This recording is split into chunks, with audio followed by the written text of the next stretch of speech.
lamesang ito ang saksi sa lahat ng saya ng Pasko sa aming pamilya.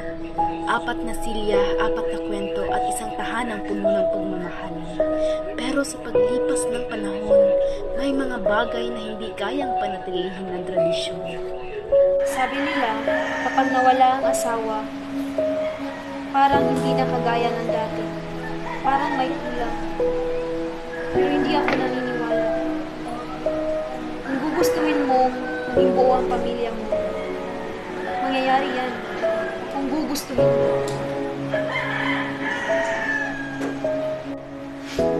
Grace, anak, regalo ko para sa'yo. Thank you, Mama.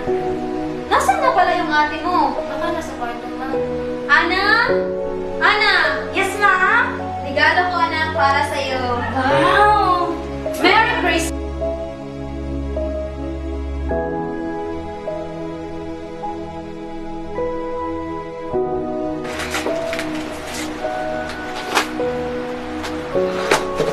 Bakit di nila alam yung gusto ko? Palagi na lang si Bunso yung may sorpresa eh. Nakakainis!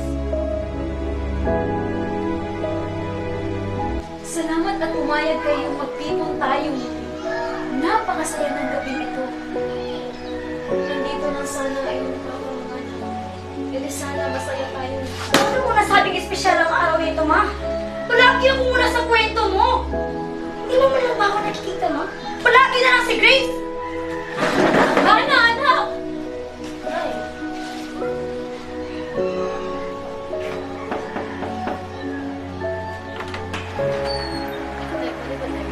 Ano bang pag-uusapan natin?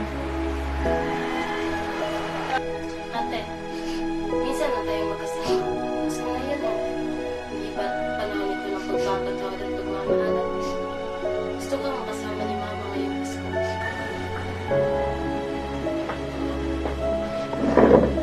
Patawarin mo ako.